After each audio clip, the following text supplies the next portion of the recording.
ஆராய்ச்சியாளர்கள் எல்லாருமே தமிழர்களுடைய வரலாறு தேடணும் அப்படின்னாலே சிலப்பதிகாரத்தை பிடிச்சிட்டு இருக்கோம். இல்லை அதுக்கு முன்னாடி இருந்தே நம்முடைய வரலாறு இருக்குது அப்படின்னு சொல்லி சொல்கிறீங்க.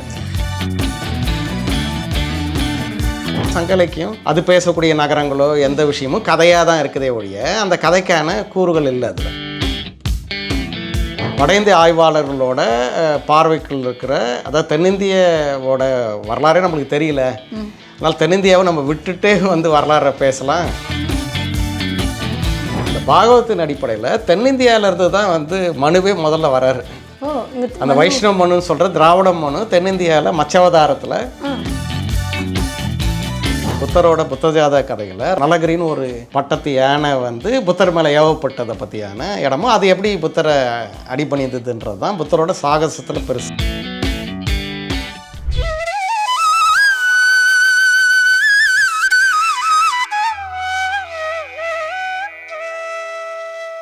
வணக்கம் ராமச்சந்திரன் சார்.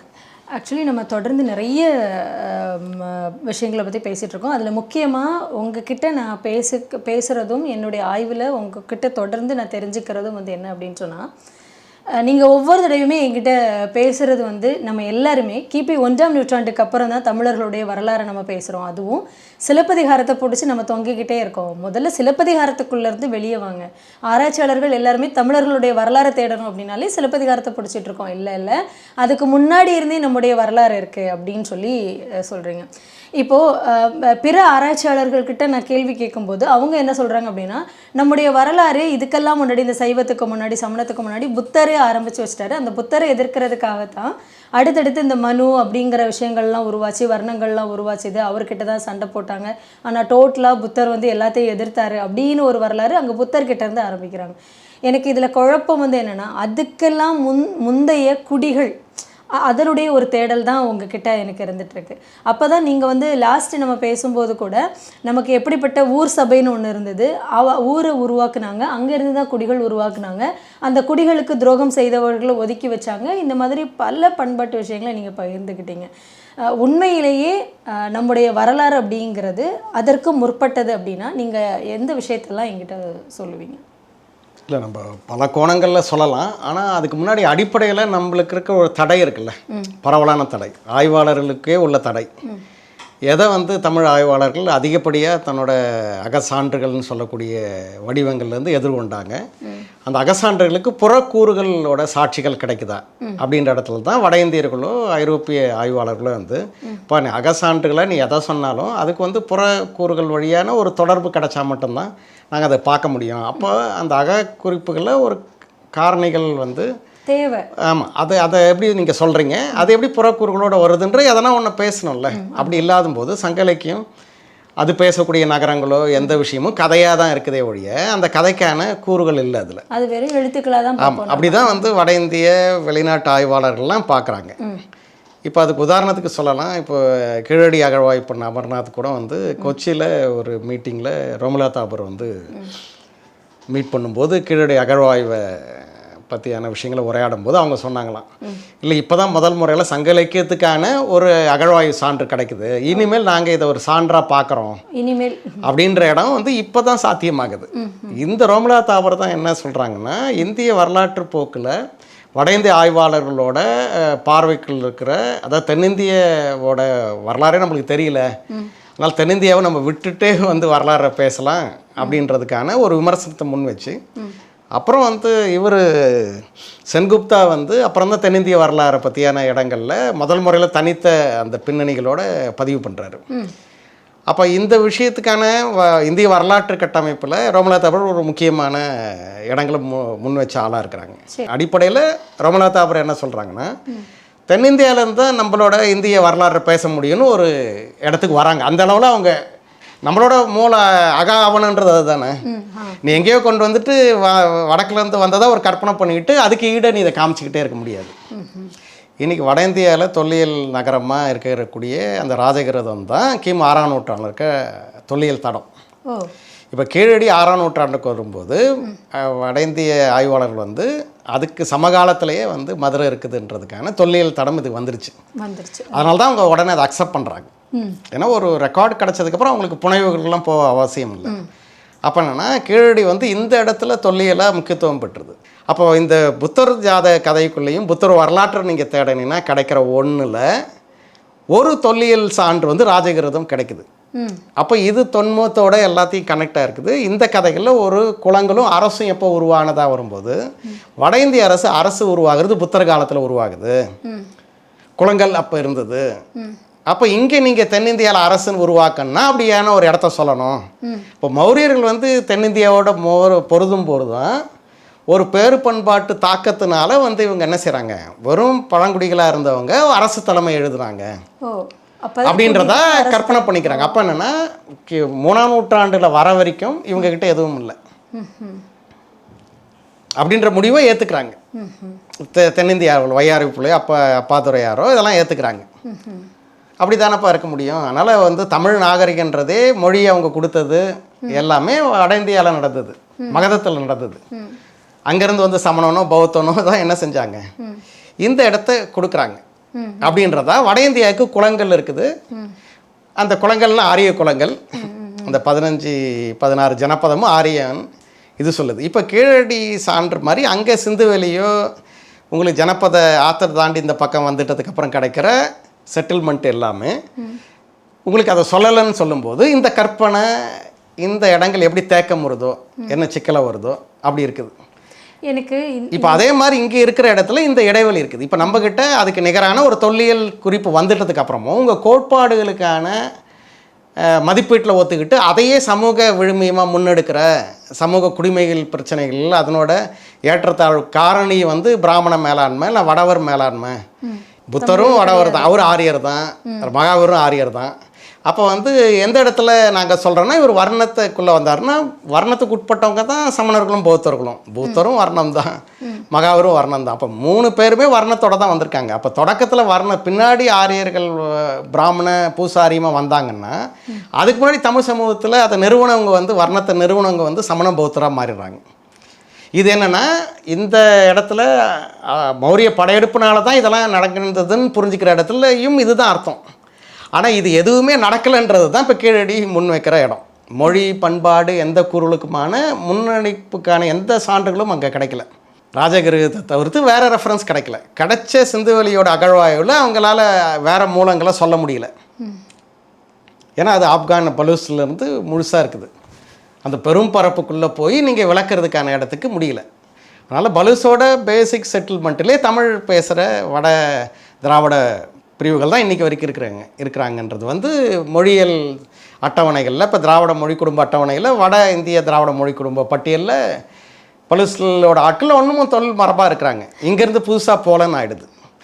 இப்போ இதெல்லாம் என்ன ஆகுதுன்னு கேட்டிங்கன்னா குடிமை உருவாக்கத்துக்கான சான்றுன்றது பௌத்தன்ற இடத்துல இருந்ததுனால இவங்களால பௌத்தத்தை ஒரு குறிப்பாக எடுத்துக்கிற வட இந்தியர்களுக்கான இதே கோளாறு தான்.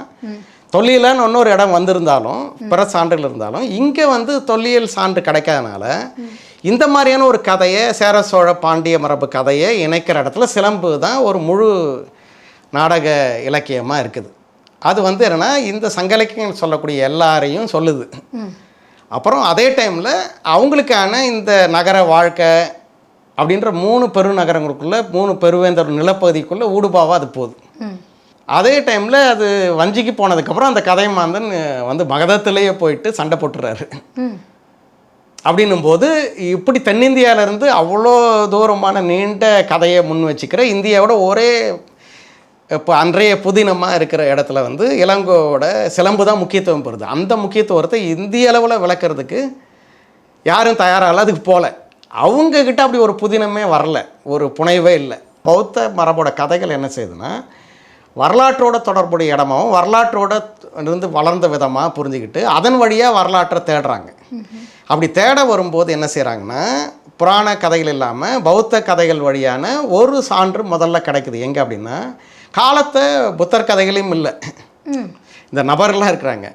இப்போ மௌரிய பேரரசில் இருக்கிற ஆள் வந்து முதல் சங்கம் 2ஆம் சங்கம்லாம் கூட்டுறாங்கல்ல, முதல் 2ஆம் சங்கத்தையும் 3ஆம் சங்கத்தையும் ஒரு கூட்டுறாரு. அப்படி கூட்டும்போது மகாவம்சத்தோட பௌத்த குறிப்புகளில் தேவனாம்ச பிரியன் ஒருத்தர் வந்து புத்தர் வந்து 220 வருஷத்துக்கு கழித்து இந்த சங்கத்தை இவர் கூட்டுறாரு. அவர் எனக்கு ரொம்ப அந்த தேவனாம்ச பிரியன்றவர் எனக்கு ரொம்ப நெருக்கமானவர். அவருக்கு நான் வந்து ஒரு நவரத்ன மாலையை அந்த மாநாட்டுக்கு கொடுத்தேன்னு சொல்கிறார். அவர் தான் வருஷத்தை சொல்கிறார். அப்போ இலங்கை தீவில் இருக்கிற ஒரு பௌத்த நூல் பதிவு என்ன செய்யுதுன்னா புத்தரோட காலத்தையும் அசோகரோட மாநாட்டு நடந்த காலத்தையும் சொல்லிடுது. அப்போது முதல் முறையில் இந்த குறிப்பு இலங்கையோட குறிப்பில் வருது. அப்போ இலங்கை குறிப்பை வச்சுக்கிட்டு தான் அதுக்கு போகிறாங்க. அப்போது இந்தியாவோட புத்தரோட காலத்தை வரலாற்றை குறிக்கிறதுக்கே தீபவம்சம் தான் அடிப்படையானதாக இருக்குது.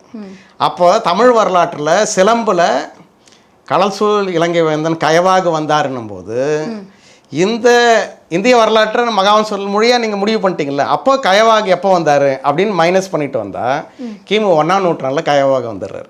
இலங்கையோட குறிப்பை எடுத்துக்கிட்டு தான் போகும்போது தமிழ்நாட்டோட வரலாற்று குறிப்பும் சிலம்பு இங்கே வரையறுக்கப்பட்டது. ஏன்னா வஞ்சியோட இதில் பத்தினிக்கல்ல எடுத்துக்கிட்டு வந்து கூடும்போது இந்தியாவில் இருக்க அனைத்து வேந்தர்களையும் செங்குட்டுன்னு அழைக்கிறார், எல்லாரும் வராங்க. அதில் கடைசியாக வந்து கடசூல் இலங்கை வேந்தன் கயவாகும் வந்தார். வந்தாருன்றது தான் என்ன செய்யுதுன்னா தமிழ்நாட்டோட வரலாற்று காலத்தை தீர்மானிக்கிறதுக்கான சான்றாக எடுத்துக்கப்பட்டுச்சு. அப்போ என்ன சிலம்பு இங்கே நிகழ்ந்த இடமா மாறிடுச்சு. ஏன்னா வட இந்தியாவுக்கு எந்த குறிப்பும் இல்லை வந்துடுச்சு அப்படின்றதுனால இந்த இடத்துல சிலம்பு வந்து ஒரு முக்கிய ஆவண திரட்டாக மாறுது. இந்த கதைகள் வந்து காலத்தை நகத்தில் அப்போ இவங்க உடன்பட்டுக்கிட்டு தொல்லியலாகவும் இதை உடன்பட்டுக்கிட்டு என்னென்னா வந்து தமிழை இவங்க பௌத்தம் தான் வந்தது, இல்லை சமணம் தான் வந்தது, தமிழ் வந்து அது வரைக்கும் இல்லை, தமிழ் வந்து பௌத்தத்தின் வழியாக வந்ததுன்றது அயோத்தாசர் முன் வச்ச இடம். இன்றைக்கி வந்து தலித்தி அமைப்பை சேர்ந்த எல்லாரும் அதை தான் நம்புறாங்க, முன் வச்சுக்கிறாங்க. சரி, நீங்க இதை எப்படி உடைக்கிறீங்க? அது உடைக்கலாம் இல்லை, இருக்கிற காலம்னு நீங்க எதை சொல்றீங்க? இல்லை, இது உடைக்கிறதுக்கே இல்லை. ஆவணம் கிடைச்ச உடனே இதெல்லாம் உதிர்ந்துடுச்சுன்ற நான் நிரூபிக்கிறதுக்கு இங்கே ஒன்றுமே இல்லை. அதுதான் என்ன ஆவணம் கிடைச்சது? இப்போ அந்த ஆவணம் தான் என்ன அப்படின்னா கீழடியில் கிடைச்ச கீழடிக்கான இடத்துக்கு முன்னாடியே வந்து தொல்லியலான இந்த உரையாடல்களில் வந்து பண்ணுறாங்க. அசோக தூண்கள் கல்வெட்டுகள்லாம் ஆய்வு பண்ணும்போது பழைய இந்த பக்கத்தில் இருந்து கிரந்த எழுத்துக்களை முதல்ல படிக்கிறாங்க. அந்த உதவியில் அசோக எழுத்தை படிச்சுட்டாங்க. சரி. ஆனால் முதல்ல இந்தியாவில் ஒரு பாறை கல்வெட்டுன்னா மாங்குளத்தில், மதுரை மாங்குளத்தில் இருக்கிற கல்வெட்டு தான் அது. அது ஏற்கனவே இந்த இது படிக்கும்போது 100 வருஷத்துக்கு முன்னாடி அதை கண்டுபிடிச்சிட்டாங்க. அதனால் என்ன பண்ணுறாங்கன்னா அங்கே வட இந்தியாவில் படித்தவங்க அப்போ நம்ம போய் அதை படிச்சிருவோம் அப்படின்னு மாங்குளத்துக்கு வந்துட்டாங்க. மாங்குளத்தை படிக்கும்போது முடியல அவங்களால.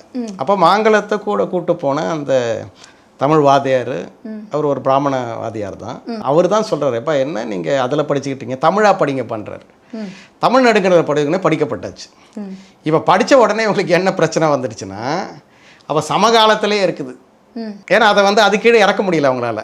ஆனால் அது வந்து அடுத்த கீழே புலிமான் கொம்பையோட அகழ்வாய் கிடைக்கும்போது அது கிமு 4ஆம் நூற்றாண்டுக்கு நகர்ந்துடுச்சு மாங்குளம்.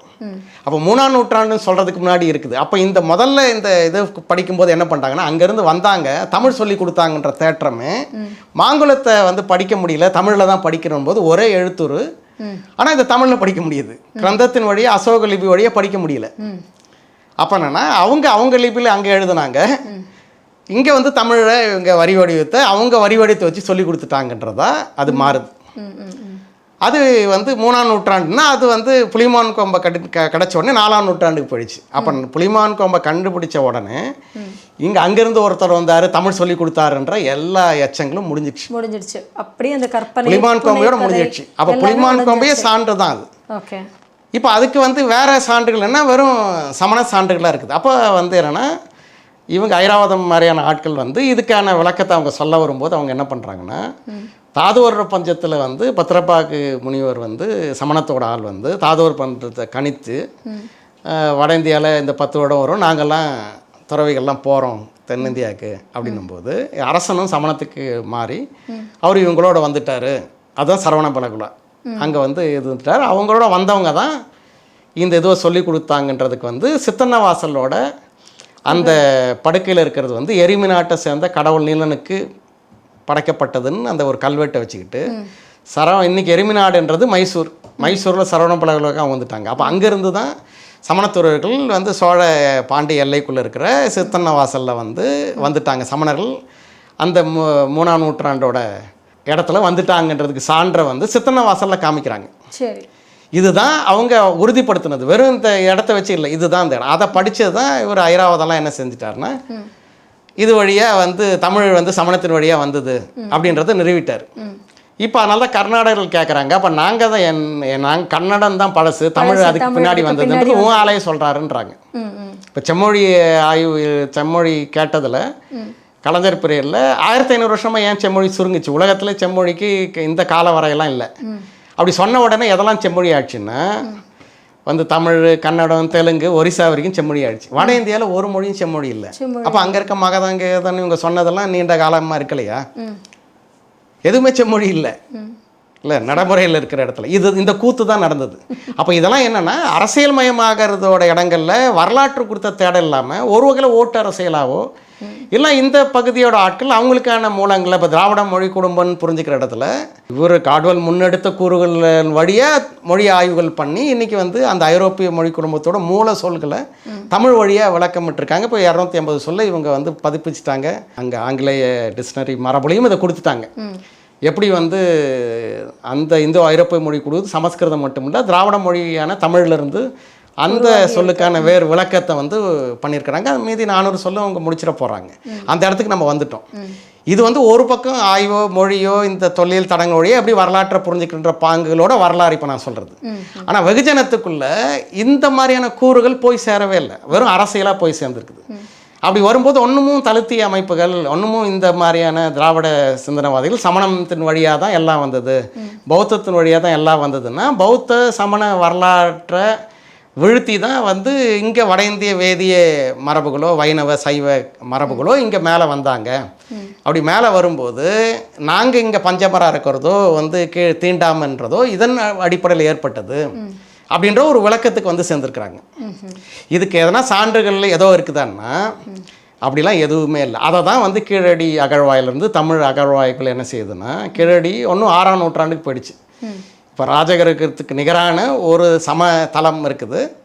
அதே டைமில் அது எல்லா காலத்துக்கும் மதுரை அந்த பதில் சொல்கிற இடத்துல வரலாற்று முழுதும் வட இந்திய வரலாற்றுலேயும் மதுரைக்கான இடம் இருக்குது. அப்போ தென்னிந்திய வாழ்க்கையோட வரலாற்று பின்னணிகளோட இந்தியாவையும் சொல்லக்கூடிய பதிவாக சிலம்பு இருக்குது. அதான் அதனோட முக்கியம். சிலம்போட பரிணாமம் வளருது ஒரு பக்கத்தில். அப்படி இந்த வளர்றதுக்கான கூறான இன்னொரு சிறப்பான சான்று நம்மளுக்கு கிடைக்குது. எங்கே அப்படின்னா அதிகம்பா கல்வெட்டில் காரவேலன் வந்து என்ன செய்கிறாருன்னா இந்த மகதர்களையும் மற்றவங்களும் அவங்க விழுந்ததுக்கப்புறம் இடையில் இந்த மௌரியர்கள் விழுந்ததுக்கப்புறம் குஷானுக்கு அப்புறம் கூட போய் மகதத்தெல்லாம் நான் ஜெயிக்கிறேன்ற இடத்துக்கு கலிங்கர்கள் போகிறாங்க. ஏன்னா கலிங்க வரலாறுன்றது இந்த மகத எல்லைக்கும் கலிங்க எல்லைக்கும் தமிழ் எல்லைக்கும் உள்ள இருக்கிற மிகப்பெரிய இடங்கள்ல இடையில் இருக்குது. அப்போது வந்து என்ன இருக்குதுன்னு கேட்டிங்கன்னா அசோகர் தான் வந்து இப்போ தம்ம செய்தியை சொன்னது மட்டும்தான் இருக்குது. அசோகருடைய வேறு கல்வெட்டுகளே கிடையாது. இப்போ பௌத்தத்துக்கு மாறின தம்ம செய்திகள் மட்டும்தான் அங்கே இருக்குது. இங்கே தமிழ்நாட்டில் கிடச்ச எதுவுமே அரசோட ரெக்கார்டு கிடையாது. தான செட்டில்மெண்ட்டில் கூட அந்த அரசர்களை எந்த தானமும் பண்ணலை. கோயில் கூட அவங்க கட்டினதா தெரியல. பிற்காலத்தில் தான் அதெல்லாம் செய்கிறாங்க. அப்போ தொடக்க காலத்தில் அந்தந்த ஊர் ஆளுங்க அந்த வணிகர்கள் அந்தந்த குழுக்கள் வந்து கொடுத்துக்கிட்டே இருக்கிற சான்றுகள் நம்மக்கிட்ட கிடைக்குது. அப்போ வெகுத்திரளான வணிகர்கள் வந்து ஊருக்காரங்க இந்த இடங்கள்லாம் கிடைக்க வரும்போது இங்கே இருக்கிற சான்று தான் வரலாற்றோட தொடர்புடைய பல்வேறு நிகழ்வுகளோட தொடர்புபடுத்துகிற சான்றுகளாக நம்மளோட கல்வெட்டுகள் சான்றுகள் வளருது. அப்போ கல்வெட்டு ஆய்வுக்குள்ளே வந்து நம்ம முன்னோர்கள் என்ன பண்ணிட்டாங்கன்னா முன்களத்தில் வேலை செஞ்சவங்க தமிழ் இலக்கிய வட இந்தியாவிலேருந்து எப்படி மறுத்தாங்களோ அதே மாதிரி அதை மறுத்துக்கிட்டு வந்து கல்வெட்டு வழியாக ஒரு வரலாறு தேடினாங்க. அந்த வரலாறுன்றது என்னென்னா பிற்கால வரலாறாக தான் இருந்தது. 7ஆம் நூற்றாண்டோட வரலாறாக தான் இருந்தது. 7ஆம் நூற்றாண்டுலேருந்து தாண்டி அவங்க போகவே முடியல. அப்போ அதுக்கு முன்னாடி இருக்க தமிழில் இருக்க கல்வெட்டு அங்கேருந்து வந்ததை வச்சுக்கிட்டு இருக்குது. இப்போ அதை எல்லாமே என்ன செய்யுதுன்னா வந்து ஒவ்வொரு கல்வெட்டாக உடஞ்சிக்கிட்டே வருது. இப்போ வந்து பிள்ளையார்பட்டியில் கிடச்ச கல்வெட்டு 4ஆம் நூற்றாண்டுக்கு போயிடுது. இப்படி ஒவ்வொரு இடமும் என்னென்னா கால வரிசையில் பின்னுக்கு போயிட்டே இருக்குது. நம்மளோட அகழ்வாய்வுன்னா இந்தியாவோட கருத்தியல் தளத்தை உடைக்கிற அகழ்வாய்வுகளாக நடந்துக்கிட்டே இருக்குது. இதை வந்து இந்த அரசியல் கோட்பாடு சார்ந்த இடத்துல மாட்டிக்கிட்ட பல்வேறு ஆய்வறிஞர்கள் என்ன செஞ்சுட்டாங்கன்னா அதுக்கு ஈடான முதல்நிலை தகவல்களாக தான் புரிஞ்சுக்கிட்டு பேசுகிறாங்களோடைய அதனுடைய வரலாற்றை அவங்க விடுவிக்கிற பண்பாட்டு தளத்திலேயோ இந்த வரலாற்றோட கால வரிசைகளுக்குள்ளெல்லாம் போய் பங்கெடுக்கல. வெறுமே சான்று கொடுக்குற ஆட்களாக இருந்தாங்க. அதில் நாணயவியலில் தான் வந்து இந்த எல்லை இன்னும் வேகமாக போச்சு. அதில் பார்த்தீங்கன்னா தனிநபர்கள் தான் கல்வெட்டுலையும் மற்றலையும் பெரும் பங்களித்தவங்க. நாணயவியலில் பார்த்தீங்கன்னா தினமலர் இவர் இந்த ராமகிருஷ்ணன் அவர் தான் முக்கியமான ஆள். அவர் ரொம்ப முக்கியமான ஸ்காலரு. அவர் தான் என்னென்னா கிமு 4ஆம் நூற்றாண்டு வரைக்கும் நம்ம இந்த பெருவழுதி காயின்லாம் காமிச்சு அதெல்லாம் கடத்திக்கிட்டே போகிற கல்வெட்டாளர்கள் அப்படியே நின்றுக்கிட்டே தான் இருந்தாங்க. அப்போ அவரோட இதில் நான் ரொம்ப அற்புதமாக பண்ணுறாரு அப்படின்னு நினச்சேன். அப்புறம் பார்த்தா அவர் ஒரு டைம் அவர் ஒரு கட்டுரை எழுதுறாரு. எல்லாம் செம்பு காசாக இருக்குது, தங்க காசுலாம் கிடைச்சாலும் செம்பு காசாக இருக்குது, ஆனால் செம்பு தமிழ்நாட்டிலே இல்லை. செம்பு எங்கே இருக்குன்னா நெல்லூரில் இருக்குது. ஆந்திரா, நெல்லூரே தமிழ்நாட்டுன்னு தெரியாத ஆளாக தான் இந்த அப்போ ஆய்வாளர்கள் என்ன ஆகிட்டுனா மொழிவாரி மாநில எல்லையிலிருந்து யோசிக்கிறவங்களா இருக்கிறாங்க. அப்போ மொழிவாரி மாநில எல்லை கிடையாது தமிழக வரலாறு. அப்போ என்னென்னா இந்த ஆய்வு தரப்பும் இந்த முடிவுகளும் எதில் நிற்குதுன்னு கேட்டிங்கன்னா இதில் நிற்குது. அப்படின்னும் போது இந்த இடம் இந்த கோணங்கள் இல்லாமல் தேக்கம் அடைஞ்சு அகடமிக்கலாக இப்படி இருக்குது. கீழடி அந்த இடத்துல தான் என்ன செய்யுதுன்னா 6ஆம் நூற்றாண்டுக்கு அந்த தகவல் போன உடனே அமர்நாத் ராமகிருஷ்ணன் அதுதான் அந்த ஒரு கருத்தை சொல்கிறாரு. இதில் ஒன்றும் அகழ்வாய்வு பண்ண வேண்டிய கால வேளைகள் நிறைய இருக்குது, அதெல்லாம் இருக்கட்டும். ஆனால் இப்போ கடைசி விஷயம் என்னென்னா 6ஆம் நூற்றாண்டில் ஒரு எழுத்துரு வந்து வச்சுக்கிற இடமாகவும் இதனோட எல்லா 2000 வருஷத்துக்கு முன்னாடியான பரியலில் கிடச்ச எல்லா எழுத்துருக்களும் அது எந்த காலம்னு வரையக்கனால எல்லா பரியல்லையும் எல்லா இடங்கள்லையும் எழுத்துருக்கள் கிடச்சிக்கிட்டே இருக்குது. அப்போ என்ன தமிழர்கள்கிட்ட தான் ஒழிப்புக்கான எழுத்துரு வரும். இந்த எழுத்துரு வழக்கமான ஏதோ ஒரு எழுத்துரு இல்லை. இப்போ சீன எழுத்துரு மாதிரி சித்திரை எழுத்து கிடையாது, எகிப்தில் இருக்கிற மாதிரி எழுத்து இல்லை, ஆப்பு எழுத்து மாதிரிலாம் கிடையாது. முதல் முறையில் மாந்தேனம் அடைஞ்ச ஒழிப்புக்கான எழுத்துரு. இல்லை ராமச்சந்திரன் சார், ஆக்சுவலி நம்ம வந்து உங்ககிட்ட ஆரம்பத்திலே கேட்ட ஒரு விஷயம் இதுதான். இப்போது நம்முடைய தமிழர்களுடைய வரலாறு கிபி 1லிருந்து 2000 ஆண்டுகள் அப்படின்னு சொல்லி எடுத்துக்கிட்டோம்னா உங்களுடைய ஆய்வை பொறுத்த வரைக்கும், அதாவது கீழடியில் இருக்கட்டும், இல்லைனா அத்திகும்பா கல்வெட்டாகட்டும், இல்லைனா உங்களுடைய இந்த புத்தர் இதுக்கு முன்னாடி இருக்கிற இந்த மச்சாவதாரம் இந்த உதாரணங்களெல்லாம் வச்சு நீங்கள் சொல்கிற வரைக்கும் நம்மளோட தமிழுடைய வரலாறு எவ்வளோ முன்னோக்கி போகிறதா நீங்கள் சொல்லுவீங்க? இல்லை, இப்போ வந்து கீழடி வழியாக 5000ன்றோம். அதுக்கு முன்னாடியே நம்மளுக்கு நிறைய தகவல் கிடைக்குது. இப்போ அதிகும்பா கல்வெட்டில் வந்து மிக முக்கியமான அதை படிக்கும்போது கூட நிறைய அரசியல் நடந்தது. ஏன்னா அதில் வந்து 1300 வருஷத்துக்கு முன்னாடினா இந்த திருமலை கூட்டை வந்து அவர் தான் முதல்ல திருமலை சங்காத்தத்தை நான் வந்து முதல் முறையில் நான் பிரேக் பண்ணேன். அதாவது 1300 வருஷம் நான் தான் முதல்ல அதை உடைச்சவன் அப்படின்னு சொல்கிறாரு. அப்படி உடைச்சவன் சொல்லும்போது பெங்கால் அறிஞர்கள், தொல்லியல் அறிஞர்கள் என்ன செய்யணும்னா 1300 வருஷன்றது ஒரு கற்பனை கதை மாதிரி இருக்குது அப்படின்னால அவங்க வந்து ஒரு 103 வருஷமாக இருக்கலாம், அதான் இவங்க இப்படி அவங்க சொல்லாடலில் சொல்கிறாங்கன்ற இடத்த முன் வச்சாங்க. அப்போ 103 வருஷம்னா வந்து மௌரியர்களுக்கு அப்புறமான இடைவெளி எப்படி ஒரு இதெல்லாம் வட இந்தியாவை தான் இவங்க கற்பனை பிரகாரம் வட இந்திய அரசுகளை தான் இவங்களை எதிர்கொள்ள முடியாதுன்னு பார்த்தா தென்னிந்திய அரசுகள்ன்ற வந்து இந்த மூவேந்தர் கூட்டுன்றது வந்து ரொம்ப தீவிரமாக 1300 வருஷமாக இருந்துன்றது வந்து எந்த புனைவுகளையும் எந்த தொன்ம கதைகளையும் இல்லாத வரலாற்று விஷயத்தை அது சொல்லிடுச்சு. அப்போ என்னென்னா இப்போ வந்து நம்மளுக்கு சிந்துவெளியோட வளர்ப்போக்கில் எப்போ சிந்துவெளி பலகீனப்பட்டு இடம்பெயர் ஆறாக மாறும்போது வந்து நம்மக்கிட்ட வந்து இந்த வேலிர் கதைகள் வந்து கபிலரோட இந்த பாரியோட பெண்களை கூட்டும் போகும்போது இந்த எரிமினாட்டை சேர்ந்த இவன் இந்த இருங்கோவேல் வந்து என்ன பண்ணுறான்னா கேலி பண்ணுறான். என்னப்போ யாரோ பொண்ணை கூப்பிட்டு இந்த பொண்ணு நீ கேலி பண்ணும்போது கபிலர் அங்கே வரலாற்று குறிப்பை கொடுக்குறாரு. துவரையிலிருந்து வந்து 49 தலைமுறையோட இடமா நீ இருக்கிறன்ற இடத்த சொல்கிறார். அந்த பட்டியலை போட்டிங்கனாலும் கிமு 1000க்கு முன்னாடி துவாரகை அழிஞ்ச அந்த காலத்தோட இடத்துக்கு நெருக்கமாகுது. அப்போ இவர் சொல்கிற 1300 வருஷ கூட்டுன்றது அங்கேருந்து பரவலான ஆட்கள் வட இந்தியாவிலேருந்து இங்கே குடிபெயர்றாங்க. அப்போது 49 வேளிர் வந்து சங்ககால கடை சங்க காலத்தோட வந்து தமிழ் வேந்து குடிகளோட சேர சோழ பாண்டியர்களோட வந்து பல்வேறு பிரிவினர்களாக போய் அவங்களுக்கு பெண் கொடுக்குற ஆட்களாக நிற்கிறாங்க.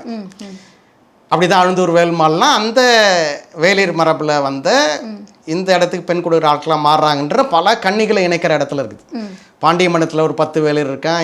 இவங்கெல்லாம் எப்படி இருக்கிறாங்க, இந்த வேளிர்கள் எப்படி வந்து பிறரோடு சேர்ந்து தமிழ் வேந்தர்கள் வீழ்த்தப்பட்டாங்கன்றதுக்கான இடங்களை நோக்கிலாம் அது போகுது. இப்போது இன்னொருத்த வந்து ஒரு கூட்டு அமைப்பு இருந்ததுன்ற இடத்த சங்க இலக்கியத்துலேயும் வந்து ஒரு தகவல் சொல்லப்பட்டுக்கிட்டே இருக்குது. நாங்கள் இமய வரம்பன் சொல்லிக்கிறதுன்றத தமிழ் ஆட்கள் சொல்லிக்கிட்டே இருக்கிறாங்க. இமய வரம்பன்ற பேரை வச்சுருக்கிறாங்க. இமயத்தில் போய் நாங்கள் விற்கொடி இந்த கொடியெல்லாம் பொறிச்சுன்றாங்க. அப்போ அவங்க தனியாக போகவே இல்லை, எல்லா இடத்துலையும் ஒன்றா தான் போகிறாங்க. வட இந்தியாவுக்கு போகும்போது ஒரு கூட்டு படையாக தான் போகிறாங்க. அந்த படை வந்து சங்க இலக்கியத்தோட பரவலான எல்லா இடங்களையும் கிடைக்குது. அதை வந்து காரவேலன் கல்வெட்டு உறுதிப்படுத்துது. அப்போ அவங்க ஒரு கூட்டு இடம் இருந்ததுட்டு. அப்போ வந்து அதில் சொல்லக்கூடிய ஒரு சொல் என்னென்னா அவர் பாலூர் துறையை அவர் அந்த பாலூர்ன்றது ஆவின்குடின்னு அவர் சொல்கிறார். அப்போ ஆவின்குடின்றது பேகனோட தலைவரான இன்னைக்கு பழனி தான், கொடைக்கானல் ஹில்ஸ் தான் அந்த ஆவின்குடி. ஓகே. அந்த ஆவின்குடி வரைக்கும் அவர் வந்துட்டார் காரவேலன்றதா தொடக்கத்தில் வழக்கம் போல் நினச்சாங்க. சரி. அப்புறம் திரும்பவும் வந்து அடுத்த ஆய்வுகள் எல்லாம் பேசும்போது இந்த பாலூர் தான் வட இல்லை கோதாவரிக்கு மேலே இருக்கிற மிக முக்கியமான துறைமுகம். அது வரலாற்றில் கடைசி காலம் வரைக்கும் அதை நம்ம கையில் தக்க வச்சுக்கிறதுக்கான இடமா இருந்தது. அதுதான் தென்னிந்திய தென்கிழக்கு ஆசிய உறவுகளில் இருக்கிற மிக முக்கியமான துறைமுகமாக இருக்குது பாலூர். அந்த பாலூர்ன்றதோட இடத்த போய் விவரிக்கும்போது அது பல்லூர், பல ஊர்கள் சேர்ந்த ஒரு துறைமுகப்பட்டணம். அதனால் பாலூர்ன்ற மறுவல்ல வருது. அந்த பாலூர்ன்ற இடத்த ஒரு ஆவின்குடின்றார். சரி. அதுதான் இப்போ இந்த பாலூரை விவரிச்ச பிறகு அவர் வந்து பாலூரை தான் கேப்சர் பண்ணியிருக்கிறாரு. அவர் அப்போனா தமிழரோட எல்லைன்றது கோதாவரி எல்லையில் இருக்குது. அதனால தான் அசோகரோட அந்த உதயரி கல்வெட்டு கூட அவர் நர்மதையை தாண்டவே இல்லை. அவர் நர்மதையை தாண்டின உடனே தமிழ் நிலப்பரப்பாக இருக்குன்றது தான் அந்த இடம். அதனால தான் தனக்கு வெளியே சத்புத்தர்கள் இருக்கிறாங்கன்றாங்க. இவங்க சங்கலிக்கிய ஆய்வாளர்னா தகடூர்ன்ற ஒரு நகரம் மட்டும் சத்புத்தர்களோட இடம் நினச்சிக்கிறாங்க. ஆனால் தற்செயலாக இங்கே இருக்கிறது சங்கலிக்கத்துக்குள்ளே இருக்கிற எல்லா ஈடுகளையும் கிடைக்கிறது இல்லாமல் அதை விட பரந்த ஈடுகள் நம்மக்கிட்ட தொல்லியலாக கிடைக்குது. இந்த இடத்துக்கு வந்ததை நம்ம ஒன்றும் சமூக சிறுத்தை இயக்கங்களோட இந்த நூற்றாண்டு கருதுகோள்களோட இடங்களில் முட்டி மோத்தி சொந்த மரபுகளை ஒன்றும் கண்டடையாமல் ஒரு வரலாற்றை அடையாத இந்திய வரலாற்றை நம்ம தான் சொல்லிக் கொடுக்க வேண்டிய இடத்துல இருக்கிற நம்ம இந்த இடத்துக்கு வந்துட்டோன்றதை உணர்றதுக்காக தான் நான் இந்த உரையாடலை தொடங்கவே செய்கிறேன். நம்மளோட சித்தாந்த எல்லாம் வைணவத்தோட மூல சாராம்சம் வந்து ஐம்பூதத்தை வச்சுருக்குது. அதனால் எந்த வைணவமும் அங்கேருந்து வரல, எந்த சைவமும் அங்கேருந்து வரல.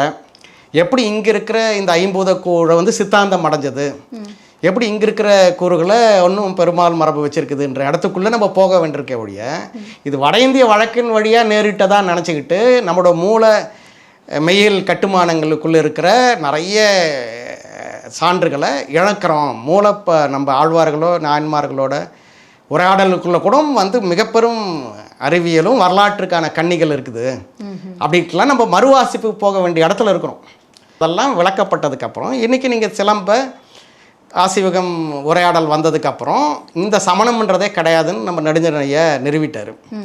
அதாவது நீங்கள் என்ன சொல்ல வரீங்க அப்படின்னா, சிலப்பதிகாரத்திலேருந்தே நம்முடைய வரலாறையே தேடிக்கிட்டே இருக்காதீங்க. அது புத்தர்கள் காலத்தில் புத்தர் வந்ததுக்கு அப்புறம் தான் நம்முடைய வரலாறு வந்தது அப்படிங்கிறதையும் தாண்டி, இல்லை இந்தியாவுடைய வரலாறே வேதத்துக்கு அப்புறம் தான் வந்தது அப்படிங்கிறதையும் தாண்டி, அதுக்கு முன்னாடி நமக்கு இருந்த வரலாறுக்கான நிறைய கல்வெட்டுகள் சான்றுகள் எல்லாமே நமக்கு மறுபடி கிடச்சிக்கிட்டே இருக்குது. எல்லாத்துக்கும் மேலே அகச்சான்றை வச்சு மட்டுமே நாங்கள் தமிழர்களுடைய வரலாறை பார்க்க முடியாதுன்னு சொன்னவங்களுக்கு மத்தியில் இன்றைக்கி கீழடியிலையும் ஆகட்டும், அதுக்கு பிறகு கிடைக்கக்கூடிய அந்த எழுத்துருக்களே நம்மளுடைய வரலாறு என்ன அப்படிங்கிறத மிகவும் முன்னோக்கி கொண்டு போய்கிட்டே இருக்கு அப்படிங்கிறத வந்து நீங்கள் தெளிவுபடுத்தியிருக்கீங்க. அது மட்டும் இல்லாமல் நீங்கள் அந்த ஹத்திகுப்பா கல்வெட்டு ஆகட்டும், இல்லைன்னா கபிலர் கொடுத்த இல்லை நம்மளோட இதுக்கு நடுவில் என்னென்னா, நம்ம மொழி ஆய்வாளர் ராஜமாணிக்கரன் மாதிரி வரலாற்று ஆசிரியர்கள் உட்பட தமிழ் ஸ்காலர்ஸ்க்கே இந்த நெருக்கடியை அவங்க உணர்றாங்க.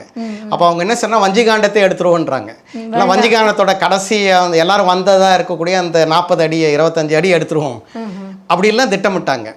இவங்க இலக்கியவாதிகள்லாம் அதெல்லாம் விட்டுட்டு ஒரு கண்ணகி தொன்ம கதைப்பா, அதுக்கு காலமே கிடையாது அப்படின்னு எடுத்துகிட்டு போயிட்டு இப்போ கேரளா இருக்க கண்ணகிகள்கிட்ட கூட கால ரீதியாக விளக்காமல் எங்ககிட்ட அப்படி ஒரு தொன்மம் இருந்தது, நாங்கள் அந்த ஆள் அப்படின்றதான ஒரு புனைவு மயக்கத்துக்குள்ளே போன ஒழிய கேரளா இருக்க கண்ணகியோ இலங்கையில் இருக்க கண்ணகிக்கான எந்த வரலாற்று முறைமைக்கும் போகாமல் பண்பாட்டை விடுவிக்காமல், நான் கேரளா வந்து ஒரு வகையில் நம்பூதிரி பண்பாட்டுக்குள்ளே போய் தன்னோட வேர்களை இழந்து கண்ணகி கல்ட்டு வழியாக மட்டும் ஒரு தமிழ் தொன்மம் இருக்குது. இந்த புதிய மலையாளிகளுக்கும் நம்பூதிரி கல்ட்டினுடைய வேதாந்த தலைமையை கருத்தை முன்னிக்கப்படுற இந்த கேரள எழுத்தாளர்களும் அதை தழுவன ஆட்களுக்கும் இது வாய்க்கலை. அவங்க கண்ணகியை புனைவு ஆக்கிக்கிட்டே போகிறாங்க.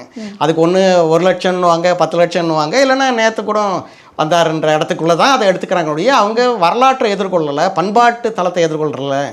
கண்ணகி கல்ட்டு எப்படி நம்பூதிரிகளோட கல்ட்டை வீழ்த்துதுன்னு கூட அவங்களுக்கு உரையாடுறதுக்கு வராமல் இருக்கிறாங்க. இதுதான் கேரளாவில் இருக்கிற கூறு. இப்போ நம்மளுக்கு வந்து கேரளா இணைந்த நம்ம பண்பாட்டு வழியில் கேரளான்னு விட முடியாது நம்மளுக்கு. அதே மாதிரி ஆந்திராவே கர்நாடகத்தை நம்ம விட முடியாது.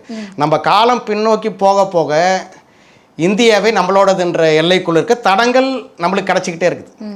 அப்போ ஒரு தமிழ் ஆய்வாளன் வந்து தமிழ்ன்ற இன்றைய எல்லையை தாண்டி இந்தியாவோட அனைத்து வெளிக்குள்ளவும் பயணப்பட்டு அதனோட கூறுகளுக்கான தன்னோட அடையாளங்களையும் விவரிப்புகளையும் காரண காரியங்களை சொல்ல வேண்டிய முனைப்பு அடைய வேண்டியது கட்டாயமாக இருக்குது. இதுதான் இந்த இன்றைய இளைஞர்களுக்கு தெரிய வேண்டிய செய்தி. அவர் இந்த பழைய கருதுகோள் இருக்கிற இந்த ஓட்டரசியலுக்குள்ளே வந்துட்ட இல்லை அந்தந்த ஆட்கள் எந்த வரலாற்றுக்குள்ளேயும் விடுவிக்காமல் சுகமாக உட்காந்துக்கிட்டு ஒரு விஷயத்தை பற்றி தமிழே இப்போ புத்தர் தான் பாலியிலேருந்து தான் வந்ததுன்றதாகவும் சமணத்துலேருந்து தான் வந்ததுன்ற எல்லா இடமும் இன்றைக்கி உடஞ்சி போயாச்சு. அதனால் தமிழ் சங்க இலக்கியங்களே சான்று இந்த இலக்கிய கூறுகளோ இதுக்கு சரிவான சொல்லாடல்களோ அறிவுக்கான எந்த இடமும் இல்லாத வெறும் புனைவு இலக்கியத்தை வச்சுக்கிற பௌத்தமோ சமணமோ வேதிய மரபோ தமிழில் புனைவு இலக்கியமே பொதுவாக இல்லை. எனக்கு ரொம்ப பிடிச்சது தமிழில் புனைவே இல்லை, கற்பனைகள் ரொம்ப. ஆமாம், அப்படி ஓரளவுக்கு புனைவுன்றது இடம் தான் நம்ம மணிமேகலையை பார்க்குறோம். மணிமேகலை முழுதும் புனைவு. ஆனால் அது எங்கே இருக்குன்னா இளங்கோவும் புனைய தான் செய்கிறாரு. ஏன்னா அங்கே அந்த பிற தாக்கங்கள் வட இந்திய தாக்கங்கள் அதோட உள்ளடையும் போது ஒரு புனைவுக்கான கூறு ஏற்படுதுன்றத, அதாவது சங்க இலக்கியத்தில் இருக்கிற அந்த இடங்களும் ஒரு வகையில் இழக்கப்படுது. அப்படின்றனால தான் இளங்கோவோட பல்வேறு செய்திகளை அவர் இணைக்கிறாரு. அதில் தான் அபிரகாம் பண்டிதர் வந்து இசையை மீட்டிருக்கிறாரு. இப்போ நாங்களாம் கட்டுமானம் இந்த விஷயங்களுக்குள்ளே இருக்கிற பல விஷயங்களை அதில் எடுத்து பேச வேண்டிய இடத்துல இருக்கிறோம் அப்படின்னு ஒவ்வொரு துறை சார்ந்த கூறுகளை அவர் வெறுமே அப்படியே வெறும் பாடினாரும் போகலாம். அப்படி போகாமல் அவர் நிறைய விஷயங்களையே இங்கே முன் வைக்கிறாருன்னும் போது அந்த உள்நோக்க காரணி தான். இப்போ வட இந்திய பண்பாட்டு தளத்தில் காளிதாசன் தான் ஒரு சிறந்தவர், இல்லைனா வந்து பௌத்தத்தில் வந்து அசோகோசான் சிறந்தவர்னா இவங்க 2 பேர் வந்து சிலம்போட இளங்கோவுக்கு நிகராக ஆளாக மாற முடியாது அப்படின்ற இடத்துல இந்த இடத்த கொண்டு போக வேண்டியிருக்குது. இப்போ என்னோடய ஜூனியர்ஸ் கூட நான் இளங்கோவை பேசுறதுனால இப்போ இவர் கூட என்னென்னா வந்து டெல்லி ஸ்கூலில் போய் சிலம்போட காட்சியில் முன்வைக்கும்போது அவரோட கேரள ப்ரொஃபஸர் வந்து அதை ஒத்துக்கலை. அவர் கேரளாலன்ற வகையாவது வந்து சிலம்பு அவர் ஒத்துப்பார் நான் நினச்சேன். ஆனால் அவர் ஒத்துக்கலை. அப்போ என்னன்னா கேரளாக்காரருக்கு எந்த ரோலும் இல்லை, புரிதுங்களா? அப்போ தென்னிந்திய வழக்கு இல்லாமல் வட இந்திய முகலாய ராஜபுதான பாதையோட பாணியை அவர் கைகொள்ளும் போது அப்போ நீ பக்காவான ஆளாயிட்ட, இந்திய கலைஞனாக மாறிட்டன்ற பட்டத்தை அப்புறம் தான் கிடைக்குது. தன்னோட சொந்த இடத்துலேருந்து ஒரு ஆள் போய் இவ்வளோ ஒர்க்கை பதிவு பண்ணும்போது அதை எதிர்கொள்கிறதுக்கான திறன் எங்கே குறையுதுன்னா, நம்ம தமிழ் ஸ்காலர்ஸ் வந்து வரலாற்று ரீதியான மற்ற விஷயங்கள் நோக்கி போகாமல் அதை வந்து ஒரு கனவு மயமாக வச்சுக்கிட்டு இவங்க செயலற்றவங்களாக மாறி பெருமிதத்துக்கு தான் பயன்படுத்தினாங்கன்றதா இருக்குது. முதல்ல எல்லையே சரியா புரிஞ்சிக்கல நம்முடைய ஆராய்ச்சியாளர்கள் அப்படின்னு சொல்றீங்க. எப்படி செம்புக்கு வந்து நல்லூர் அப்படின்னு வரும்போது அது நல்லூர் தமிழ்நாட்டு இருந்தது, நல்லூர் இங்கே தான் இருக்கா தமிழ்னே அவருக்கு தெரியல. அவரோட ஆய்வு வந்து வரலாற்றை ஒடுவிச்சாலும் அவருக்கு தெரியல. சான்றுகளை இப்படி அறகுறையா பயன்படுத்துறது தான் நம்ம ஆட்களோட இடம் இருந்துட்டு இருக்கு அப்படிங்கிறீங்க. அப்போ நம்ம வந்து என்னன்னா நம்முடைய சுருங்கி இருக்கிற இந்த எல்லையிலிருந்து முதல்ல வெளியே வரணும். நம்முடைய அகச்சான்றுகளை வச்சு நம்ம வந்து எதையுமே தேட முடியாது, நம்முடைய வரலாறை பார்க்க முடியாது அப்படின்னு அந்த தர்க்க ரீதியான அந்த விஷயத்தை வந்து நம்ம விடுவிச்சு முதல்ல வெளியே வரணும். இதுல இருந்தாலும் நம்ம வெளியே வரும்போது நம்முடைய வரலாறு எவ்வளவோ பின்னோக்கி போகுது அப்படிங்கறத நீங்க சொல்லுங்க. அது பிறருக்கும் பிறர் வரலாறையும் சொல்ல வேண்டிய பொறுப்புக்கு நம்ம தள்ளப்படுறோம். இனிமேல் புனைவா பேசிக்க முடியாது. மொழி வெறி பேசுற இடத்துல மாரி உண்மையான ரேஷனலான ஆளா நீ பேச வேண்டியது கட்டாயத்துல இருக்கும். நன்றி சார்.